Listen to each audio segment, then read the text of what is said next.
ओम शांति। अॼु जी मले तारीख़ 1/3/2025। अॼु मिठा मिठा बाप दादा चवंदा मिठे मिठे ॿार प्रीत ऐं विपरीत इहे प्रवृत्ति मार्ग जा अक्षर आहिनि। हाणे तव्हांजी प्रीत हिकु बाप सां थी आहे। तव्हां ॿार निरंतर बाप जी यादि में रहंदा आहियो। प्रश्न यादि जी यात्रा जो ॿियो कहिड़ो नाम ॾींदासीं? यादि जी यात्रा खे ॿियो कहिड़ो नाम ॾींदासीं? उत्तर आहे यादि जी यात्रा प्रीत जी यात्रा। विपरीत बुद्धि वारनि सां नाम रूप में फसण जी बदबू ईंदी आहे। उन्हनि जी बुद्धि विपरीत बुद्धि वारनि सां नाम रूप में फसण जी बदबू ईंदी आहे। उन्हनि जी बुद्धि तमो प्रधान थी वेंदी आहे। जंहिंजी प्रीत हिकु बाप सां आहे उहो ज्ञान जो दान कंदा रहंदा। कहिड़ी बि देहदारी सां उन्हनि जी प्रीत न हूंदी। जंहिंजी प्रीत हिकु बाप सां आहे उहो ज्ञान जो दान कंदा रहंदा।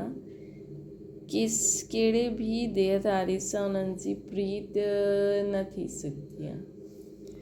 गीता ये वक़्तु वञे थो। ओम शांति। बाप ॿारनि खे सम्झाइनि था। हाणे हिनखे यादि जी यात्रा बि चओ त प्रीत जी यात्रा बि चओ।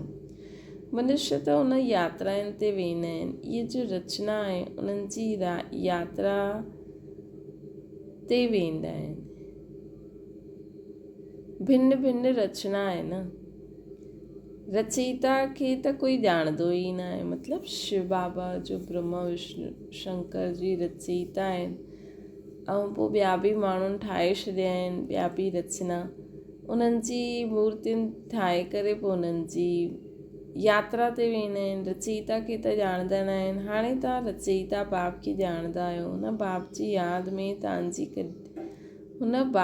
यादि में तव्हांखे कॾहिं रुकणो न आहे। तव्हांखे यात्रा मिली आहे यादि जी। इनखे यादि जी यात्रा अथवा प्रीत जी यात्रा चइबो आहे। जंहिंजी जास्ती प्रीत हूंदी उहो यात्रा बि सुठी कंदा।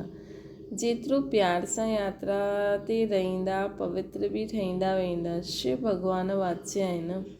विनाश काले विपरीत बुद्धि विनाश काले प्रीत बुद्धि। तव्हां ॿार ॼाणंदा आहियो हाणे विनाश काल आहे। इहा उहा ई गीता जो एपिसोड हले थो। बाबा श्री कृष्ण जी गीता त्रिमूर्ति शिव जी गीता जो कॉन्ट्रास्ट बि ॿुधाए अथई। उहा गीता जो भॻवानु केरु? परम पिता परमात्मा शिव भॻवानु वाच्य आहे। सिर्फ़ु शिव अक्षर बि न लिखणो खपे छो जी शिव नाम त ॾाढनि जो आहे। हिन करे परम पिता परमात्मा परम पिता शिव भॻवानु वाच्य लिखणो खपे। छो जी शिव नाम बि ॾाढनि जो आहे। इन करे परम पिता परमात्मा लिखण सां उहो सुप्रीम थी वेंदो आहे। परम पिता त कोई पंहिंजे खे चई न सघे। सन्यासी माण्हू शिवोहम चई ॾींदा आहिनि। उहो त बाप खे यादि बि न करे सघनि। बाप खे ॼाणंदा ई न आहिनि। बाप सां प्रीत ई न आहे। प्रीत ऐं विपरीत इहे प्रवृत्ति मार्ग जे लाइ आहे। कोई ॿारनि जी बाप सां प्रीत बुद्धि हूंदी आहे कोई विपरीत बुद्धि बि हूंदा आहिनि। तव्हां में बि अहिड़ा आहिनि।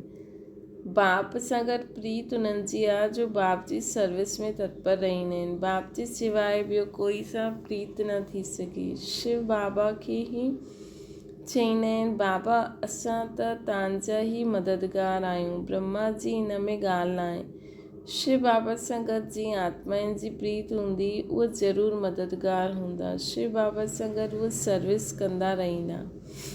प्रीत न त गोया विपरीत थी वेंदा आहिनि। विपरीत बुद्धि विनशंती थी वेंदो आहे। जंहिंजी बाप सां प्रीत हूंदी त मददगार बि ठहींदा। जंहिंजी प्रीत जेतिरी प्रीत ओतिरी सर्विस में मददगार ठहींदा। यादि ई न कंदा त प्रीत न थींदी। पोइ देहदारियुनि सां प्रीत थी वेंदी आहे। मनुष्य खे पंहिंजी यादगार जी चीज बि ॾींदा आहिनि। उहे यादि ज़रूरु पाईंदा आहिनि। हाणे तव्हां ॿारनि खे बाप अविनाशी ज्ञान रत्ननि जी सौगात ॾींदा आहिनि जंहिंसां तव्हां राजाई प्राप्त कंदा आहियो। अविनाशी ज्ञान रत्ननि जो दान कंदा आहिनि त प्रीत बुद्धि आहिनि।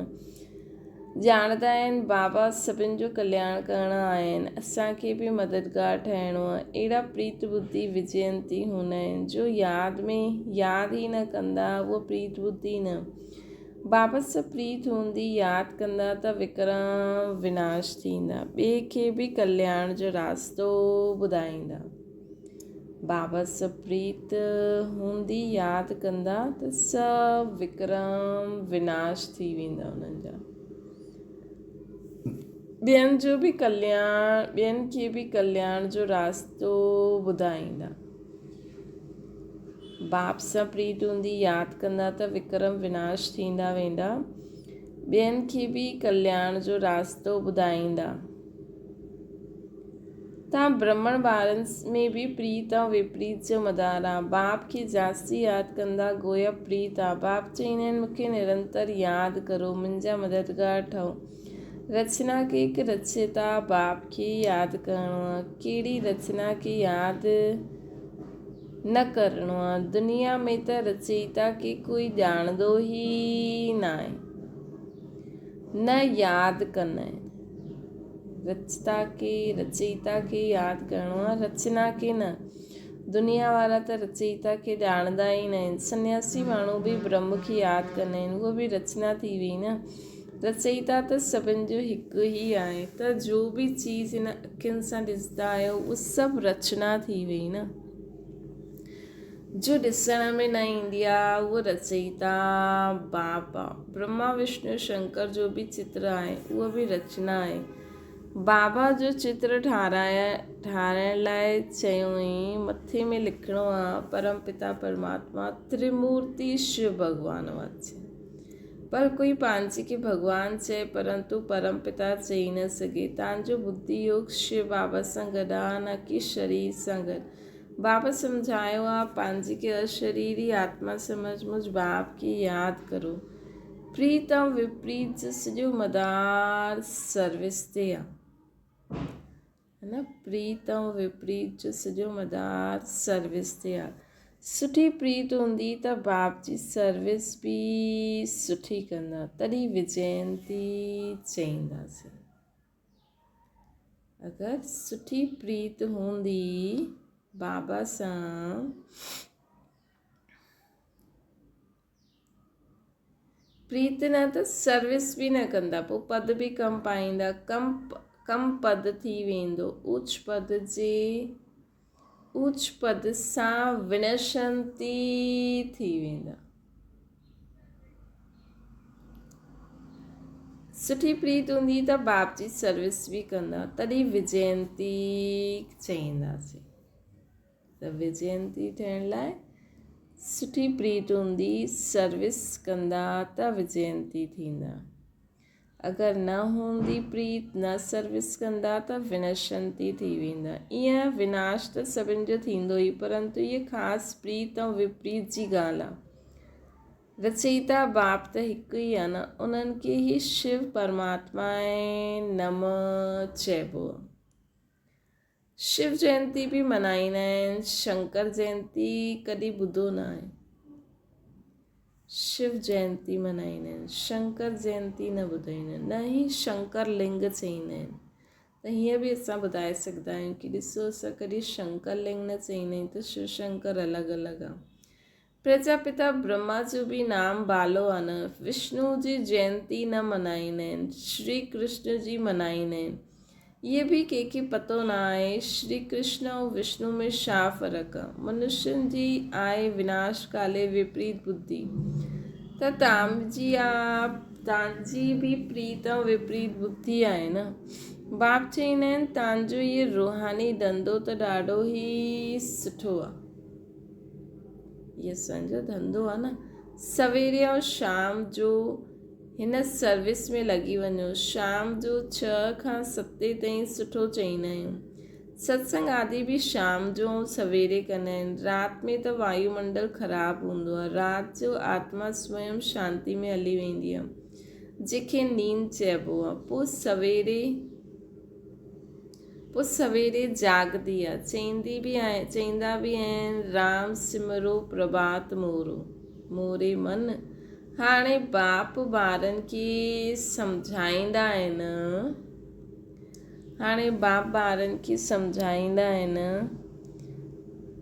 मुझ बाप खे यादि करो। शिव बाबा जॾहिं शरीर में प्रवेश करे तॾहिं त चए मूंखे यादि करो त विकराम विनाश थी वेंदा।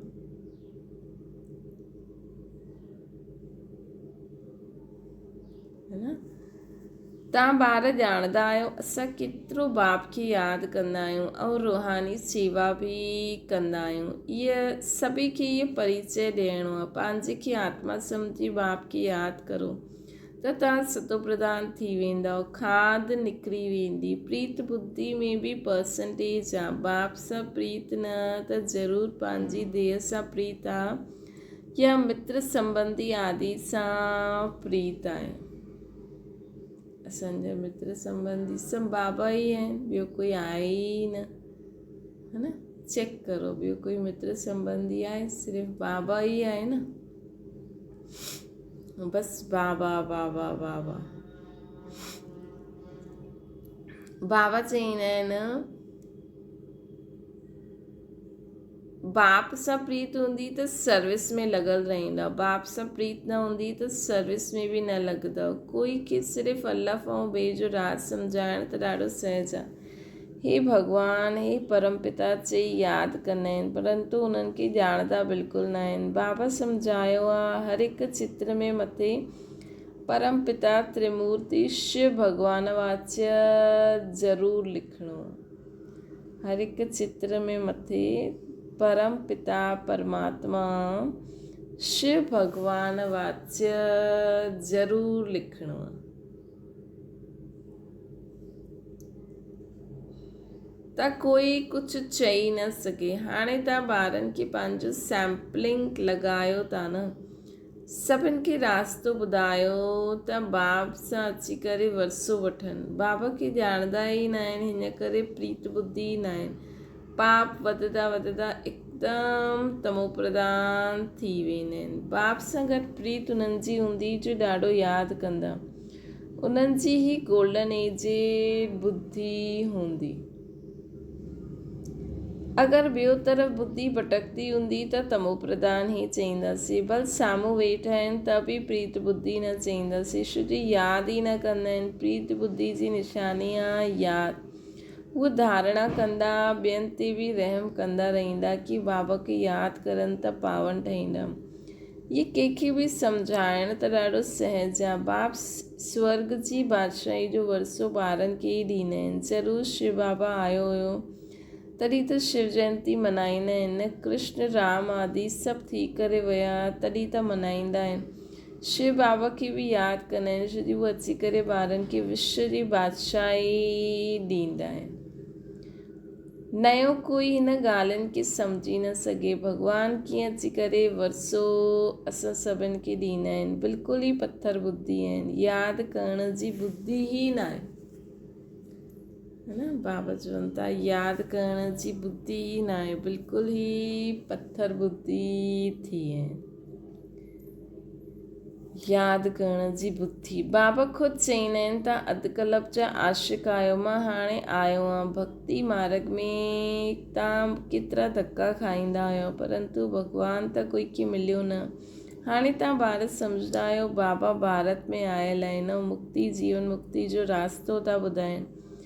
श्री कृष्ण त इहे रास्तो ॿुधाईंदा ई न आहिनि। भॻवान सां प्रीत कीअं जुटे सो भारतवासियुनि खे बाप अची करे सिखलाईंदा आहिनि। ईंदा बि भारत में ई आहिनि, शिव जयंती मल्हाईंदा आहिनि। त तव्हां ॿार ॼाणंदा आहियो ऊच ते ऊच आहे भॻवान, उन्हनि जो नाम आहे शिव। इन करे तव्हां लिखंदा आहियो शिव जयंती ई हीरे तुल्य आहे, बाक़ी सभु जयंतियूं कौड़ी तुल्य आहिनि। ईअं लिखण सां बिगड़ंदा आहिनि। इन करे हर हिकु चित्र में अगरि शिव भॻवान वाच्य हूंदो त तव्हां सेफ्टी में रहंदा। कोई ॿार पूरो न सम्झंदा आहिनि त नाराज़ थी वेंदा आहिनि। माया जी ग्रहचारी पहिरों वार बुद्धि ते कंदी आहे, बाप सां ई बुद्धि योग तोड़े ॾींदी आहे, जंहिंसां हिकदमि मथे खां हेठि किरी पवंदा आहिनि। देहधारियुनि सां बुद्धि योग अटकी पवंदो आहे। त बाप सां विपरीत थी वेंदा आहिनि। तव्हांखे प्रीत रखणी आहे हिकु विचित्र विदेही बाप सां। देहधारियुनि सां प्रीत रखणु नुक़सानु आहे। बुद्धि मथे खां टुटंदी आहे त हिकदमि हेठि किरी पवंदा आहिनि। भले इहे अनादि ठहियलु ड्रामो आहे, पोइ बि सम्झाईंदा त सही न। विपरीत बुद्धि सां त जीअं बास ठही वेंदा आहियो, नाम रूप में फसण जी जीअं बास ईंदी आहे त जीअं बास ईंदी आहे, कंहिंजी बास ईंदी? नाम रूप में फसण जी। न त सर्विस में खड़ा थी वञिणो खपे। बाबा कल्ह बि सुठी रीति सम्झायो। मुख्य ॻाल्हि आहे ही गीता जो भॻवानु केरु, इन में बि तव्हांजी विजय थियणी आहे। तव्हां पुछंदा आहियो कि गीता जो भॻवानु शिव या श्री कृष्ण, सुख ॾियण वारो केरु? सुख ॾियण वारो त शिव ई आहे न। त उन्हनि खे वोट ॾियणो खपे, शिव बाबा खे। उन्हनि जी ही महिमा आहे। हाणे वोट त गीता जो भॻवानु केरु? शिव खे वोट ॾियण वारा त चईंदा प्रीत बुद्धि। बाबा चवनि था सुख ॾियण वारो त शिव, त हुननि खे वोट ॾियणो खपे न। हाणे बाबा वोटनि सां चवनि था त उन्हनि जी ही महिमा आहे। हाणे वोट ॿ गीता जो भॻवानु केरु? वोट ॾियो कि गीता जो भॻवानु केरु? त ईअं बि असां उन्हनि खे सम्झाए करे ऐं चई सघंदा आहियूं कि हाणे वोट ॾियो। ईअं हिकु प्रदर्शनी ठाहे छॾियो, हुन में सभु गीता जे बारे में सम्झाइण लाइ, ऐं पोइ लास्ट में उन्हनि खे ॾियो कि हाणे वोट ॾियो गीता जो भॻवानु केरु। पोइ उहो ई गवर्नमेंट खे शो करो कि एतिरा माण्हू मञनि था गीता जो भॻवानु शिव आहे। इहा प्रदर्शनी सम्झण खां शिव खे वोट ॾियण वारा चईंदासीं प्रीत बुद्धि। इहे सभु प्रीत बुद्धि आहिनि शिव बाबा सां। इहे त ॾाढी भारी इलेक्शन थी वेंदी न। इहे सभु युक्तियूं उन्हनि जी बुद्धि में ईंदियूं जो सॼो ॾींहुं वीचार सागर मंथन कंदा रहंदा। कई ॿार हलंदे हलंदे रुटी पवंदा आहिनि। हाणे ॾिसो त प्रीत टुटी पवंदी आहे, रुठिजी वेंदा आहिनि, कोई ॻाल्हि ते बिगड़ी वेंदा आहिनि, कॾहिं यादि बि न कंदा आहिनि, चिठी बि न लिखंदा, गोया प्रीत न आहे। त बाबा बि 6-8 मास चिठी न लिखंदा आहिनि। बाबा कालनि जो काल आहे न, साथ में धर्मराज बि आहे। बाबा खे यादि करण जी फुर्सत न, त छा पद पाईंदा, पद भ्रष्ट थी वेंदो। शुरू में बाबा ॾाढी युक्ति सां पद बदिलाईंदा हुया, हाणे त उहा थोरी आहे। हाणे त पोइ बि माला ठाहिणी आहे। सर्विसेबल जी त बाबा बि महिमा कंदा आहिनि। जेका सर्विसेबल आहिनि उन्हनि जी त बाबा बि महिमा कंदा आहिनि। सर्विसेबल जी त बाबा बि महिमा कंदा।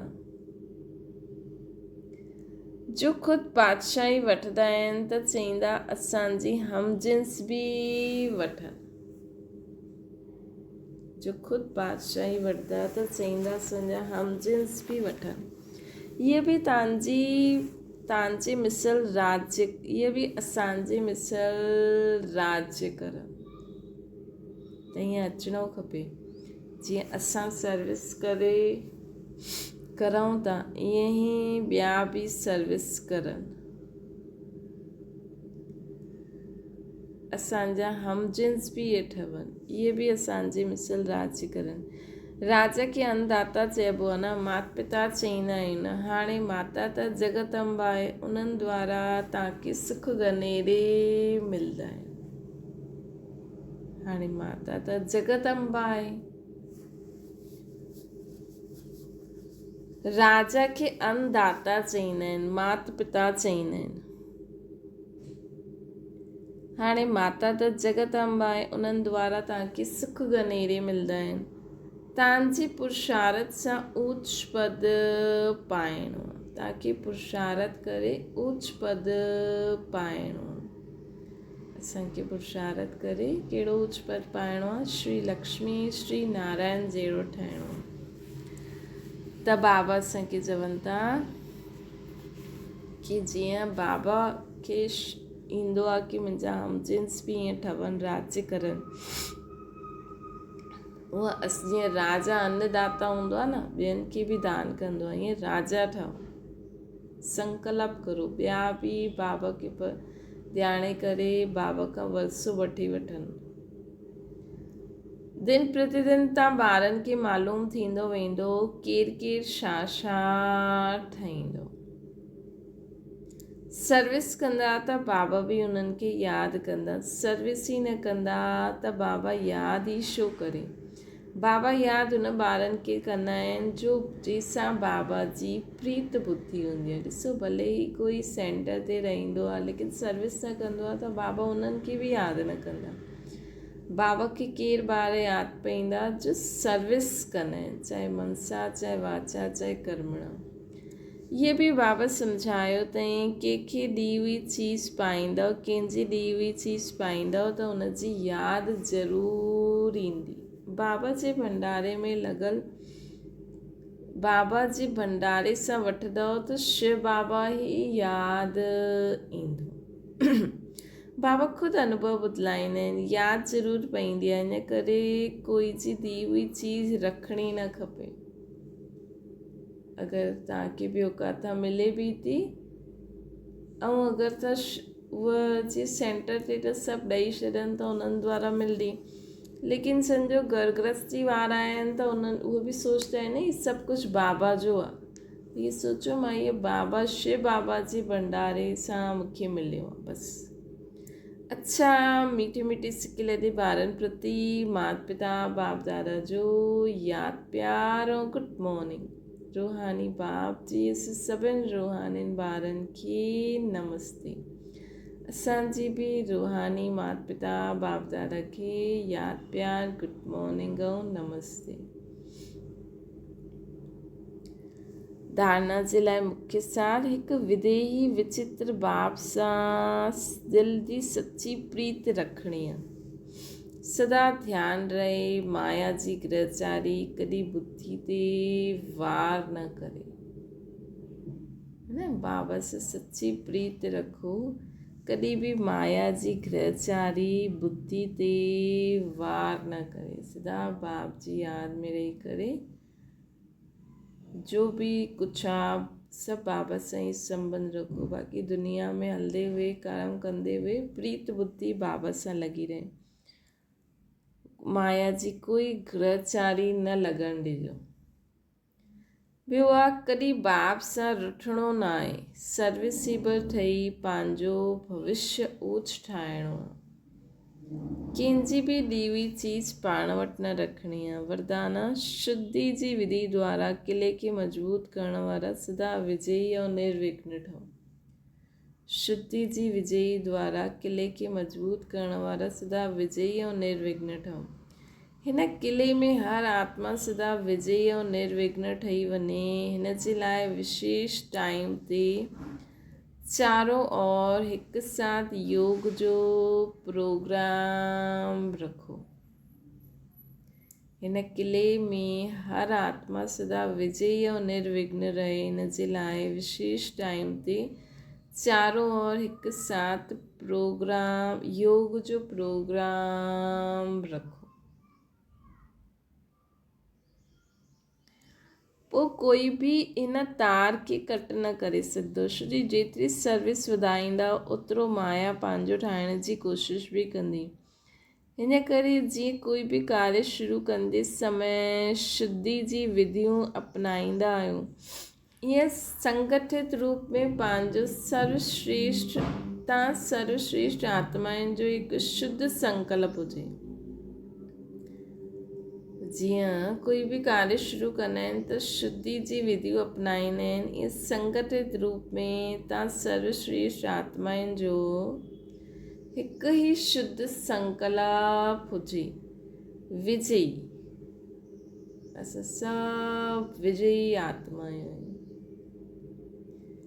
हिन शुद्धि जी विधि, इहे शुद्धि जी विधि आहे जंहिंसां किलो मज़बूत थी वेंदो। ये शुद्धि जी विधि आहे जंहिंसां किलो मज़बूत थी वेंदो। त विजयी आत्मायूं आहियूं असां। ये संकल्प करो, शुद्ध संकल्प। ये शुद्ध संकल्प ही शुद्धि जी विधि आ जिसा किलो मजबूत थी वेंदो। स्लोगन आ युक्ति युक्त व यथार्थ सेवा जो प्रत्यक्ष वाला खुशी। अगर असां युक्ति युक्त सेवा करूं था, यथार्थ सेवा करूं था, त असां में ख़ुशी हुजणी खपे। अव्यक्त इशारो सत्यता ऐं सभ्यता रूपी कल्चर खे अपनायो। ब्राह्मण जीवन में फर्स्ट नंबर जी कल्चर आहे सत्यता ऐं सभ्यता।